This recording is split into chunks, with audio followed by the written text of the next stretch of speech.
How's it going, guys? The NFL draft has happened. We finally have our landing spots, and now it's time to try and figure out who we're going to draft in our dynasty rookie drafts, because that's one of the two biggest things in which you can change your team and make it for the better, right? You can either trade really well or you can either draft really well.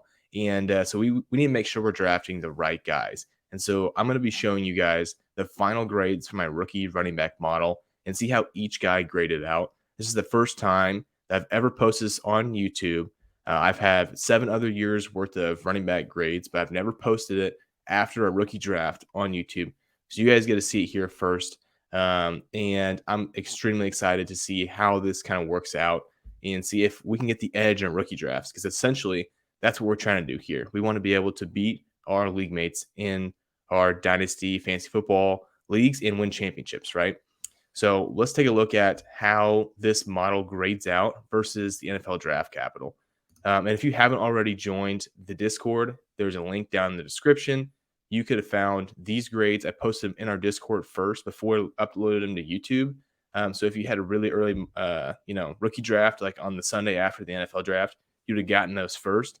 And so if you want to join a community, it's super fun. If you ever have questions on trades or rosters, join it down below. And of course, don't forget to like this video, subscribe to the channel if you love Dynasty Fantasy Football.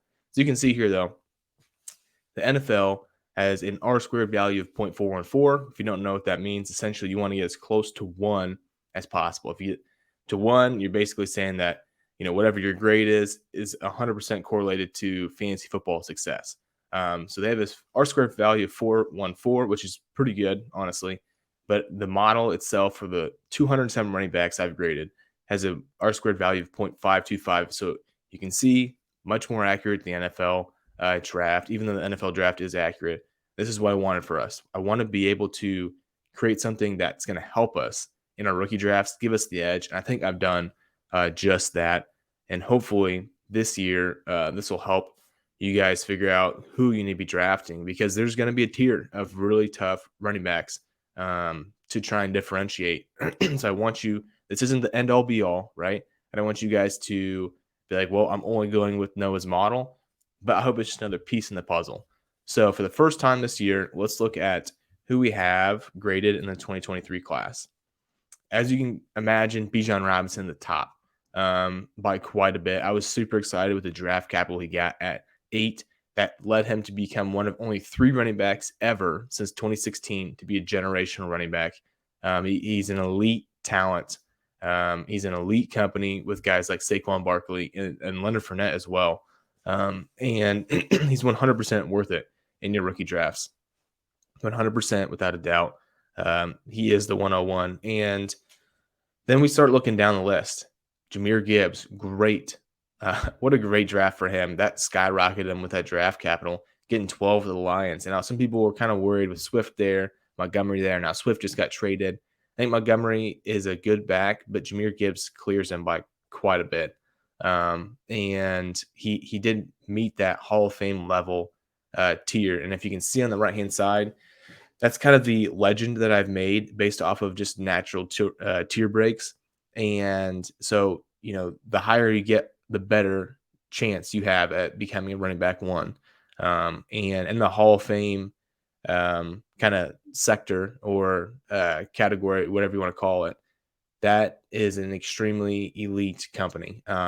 Nobody in that, except for I believe like Javonte Williams, has ever produced less than 14 or 15 points per game. Of course, his was injury prone. So if Javonte Williams is healthy, I have no doubt he'd be averaging at least 14, 15 points per game. But essentially what I'm saying is if Gibbs stays healthy, he's going to be running back 1 year in and year out, which is really, really hard to do. So he's worth it. He's 100% in your 1 QB leagues, the running back 2, probably the 102. And even in super flex leagues, he's still the running back 2, but you probably are going to want to take the quarterbacks first, personally. There's just too much upside there with those quarterbacks. But he's much better than I thought he was going to be.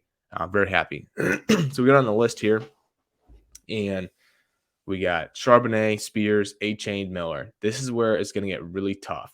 Trying to figure out who we want to pick, because Charbonnet should have been the clear running back 3, gets a terrible landing spot in Seattle. And so now we gotta see, okay, well, how much is talent going to outweigh your landing spot?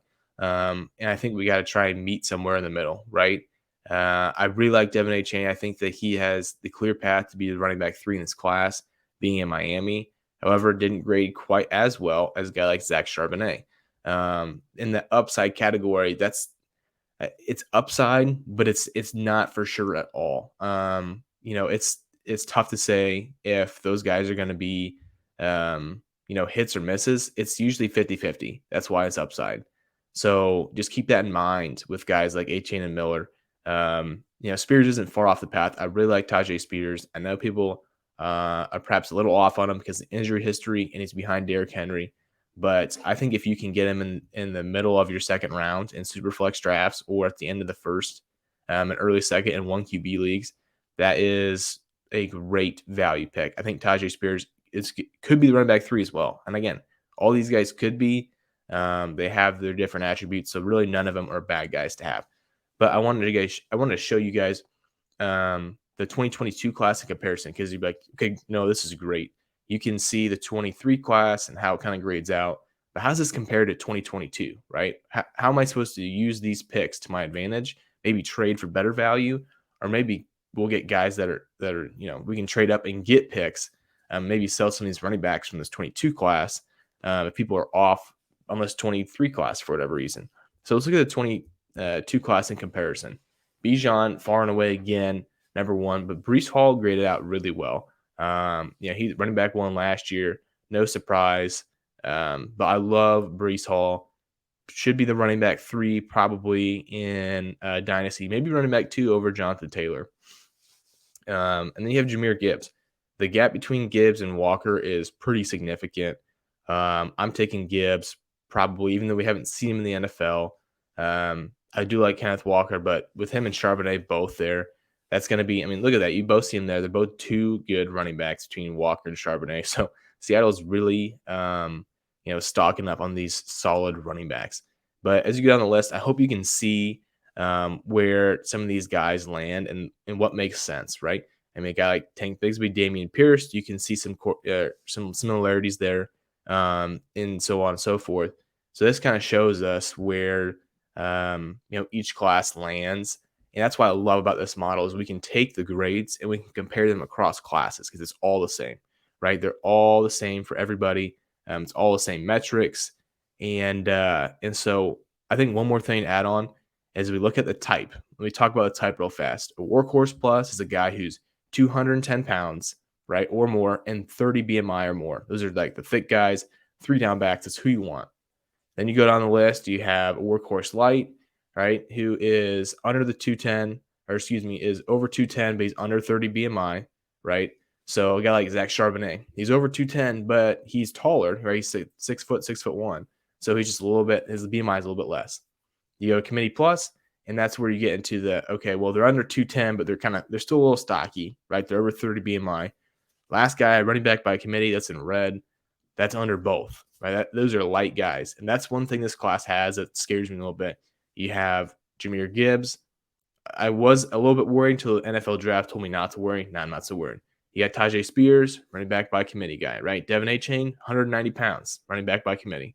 So it is a little bit scary when you look at some of those, especially when you're putting in draft capital. Kendre Miller is the safest guy, workhorse plus. If you're between Devin A. Chain and Kendre Miller, Miller's safer. I will just be honest. If you're looking for upside, A. Chain's the guy. If you're looking for safeness, you got to go Kendre Miller. And that's how I see this class. So I hope this guys helps you guys with your rookie drafts and gives you something of value to look at and kind of, like I said, piece the puzzle and try and figure out who you want to draft. So I really appreciate you guys watching this video, and I'll catch you in the next.